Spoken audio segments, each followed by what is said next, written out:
दो देवता हैं,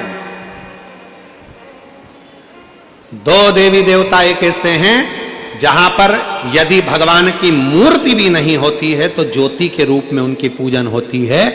एक हैं देव अधिदेव महादेव जिनकी ज्योति के रूप में पूजन हो जाती है, और दूसरे नंबर पर है माँ दुर्गा, पार्वती, जगतजननी, अम्बा, जगदम्बा, माँ दुर्गा एक ऐसी हैं जिनकी मूर्ति भी नहीं होती है तो ज्योति के रूप में उनकी पूजन हो जाती है। वो ज्योति के स्वरूप में पूजा हो जाती है, ज्योति के स्वरूप।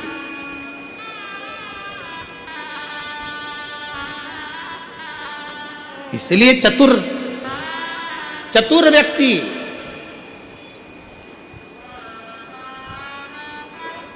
वो बहन जी बोली 97 लाख का कर्जा चूका गुरुजी केवल दीप लगाने से शिव को, और आपने जो दीप बताया था और वो दीप की गणना आज फिर कर रहा हूं इस व्यासपीठ से, फिर बाबा के धाम से। ये मीरा भयंदर की पवित्र भूमि पर अगर वो चरित्र सामने आया है और वो दीदी के माध्यम से अगर बात निकली है तो उन दीप की गणना फिर बोल रहा हूं इस व्यासपीठ से, फिर वर्णन कर। जो आपने दीप बताया था उस दीप के प्रभाव से आज हमारा 97 लाख का कर्जा बाबा ने 3 महीने में चुका। कैसे व्यवस्था करी, क्या व्यवस्था करी, ये वही जानता। वो 2 दीप आज अगर कथा निकली है ज्वालासुर की तो अपने भीतर वो 2 दीप का महत्व अपने अंदर उतार कर रखी है। वो 2 दीप साधारण नहीं है जो हमने पहले 7 साल पहले भी कथा के माध्यम से बताया था। यदि आप लोग YouTube पर कथा सुनते होगे और अगर पूर्व की कथाएं हमारे YouTube चैनल पर डली हुई हैं, अगर आप सुनेंगे तो वो 2 दीप का मतलब आपको आज भी मिलेगा। वहां से आप निकालेंगे तो आपको प्राप्त होगा कि वो 2 दीप की महत्वता कितनी।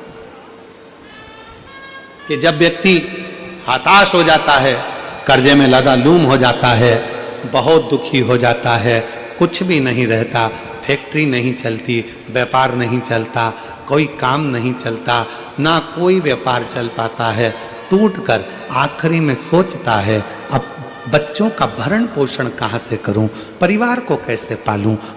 उसकी रीति है देता छप्पड़ फाड़ के, थोड़ा बहुत तो देता ही नहीं है।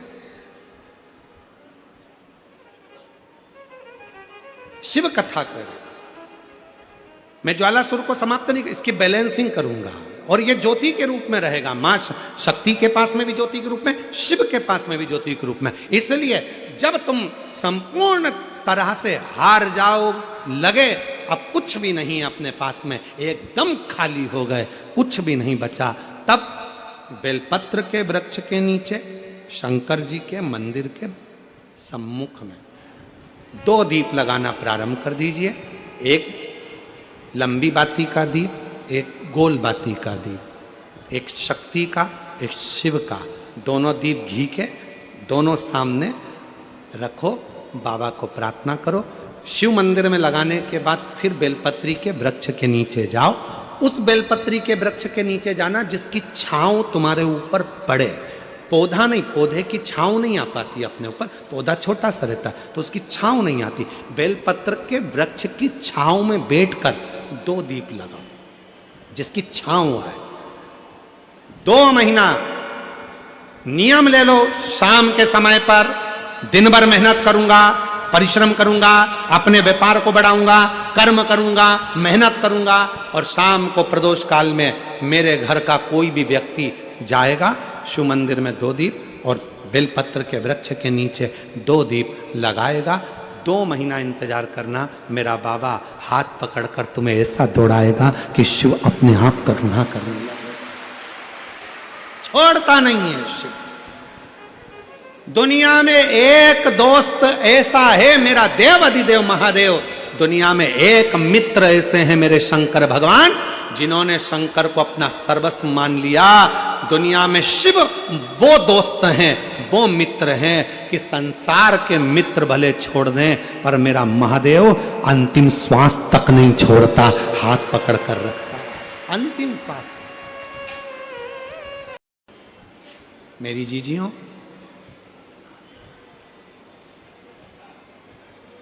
कभी कभी जिस व्यक्ति के शरीर का ताप नहीं उतर रहा, ताप मतलब बुखार, बुखार उतर ही नहीं रहा, डॉक्टर अपना काम कर रहे हैं, उनको करने दो। क्योंकि डॉक्टर शिव का रूप है। डॉक्टर दवाइयां दे रहे हैं, देने दो, डॉक्टर शंकर का रूप है। वो जांच का बोले जांच कराओ, दवाई का बोले दवाई खाओ, सब कुछ करो। उसके बाद भी अगर आधी रात को कोई डॉक्टर नहीं मिल रहा है और बहुत तेज बुखार शरीर में चढ़ गया है, बहुत तेज बुखार चढ़ गया, बहुत तेज। महाराज, एक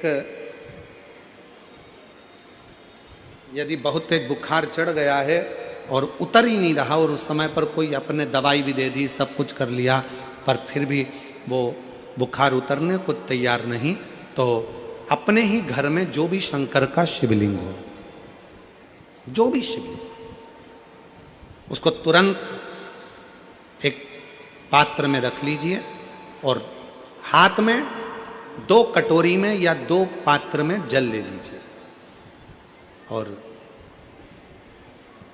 भगवान शंकर का नटराज रूप का दर्शन करिए। अपनी बुद्धि में नटराज भगवान का स्मरण करो कि जो चारों तरफ नटराज जी के अग्नि है, चारों तरफ। आप लोगों ने नटराज मूर्ति का दर्शन करा है कि नहीं करा? किस किस ने करा है जरा बोलो? सबने करा है ना? नटराज भगवान के नत्य की मूर्ति में चारों तरफ अग्नि का गोला है, चारों तरफ। नटराज भगवान का, नटकेश्वर महादेव का वस्त्र को गीला करने के बाद एक चावल का दाना उस पात्र में डालकर रख दो जिसमें पानी था। उस वस्त्र को गीला कर कर उस बच्चे के पूरे शरीर पर 3 बार, या जिसको भी बुखार हो, महिला पुरुष, उसके शरीर को 3 बार, आधे घंटे के अंदर 3 बार उसको धीरे धीरे धीरे धीरे नटराज भगवान का स्मरण कर कर, नटकेश्वर महादेव का स्मरण कर कर उसको पोंछ दीजिए। 7 से 8 मिनट के अंदर उसका बुखार पूरा उतरना प्रारंभ हो जाता है। वो ज्वाला अपने आप धीरे धीरे शांत होने लगती है। अपने दवाइयां जरूर लेना, डॉक्टर को जरूर दिखाना, क्योंकि डॉक्टर शिव का रूप है, पर उसके साथ में नटकेश्वर महादेव का स्मरण भी कर। आइए, नटकेश्वर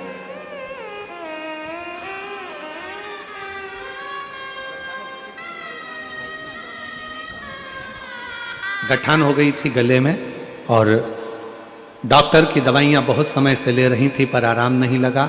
जांच भी कराई, दूसरी भी, बाबा की कृपा से नॉर्मल आई और अब 2 महीने के अंदर पूरी गठान गल गई। ये शिव की उदारता। जोरदार ताली बजाइए। शंभो कृपा। कौन से महादेव का नाम लेना?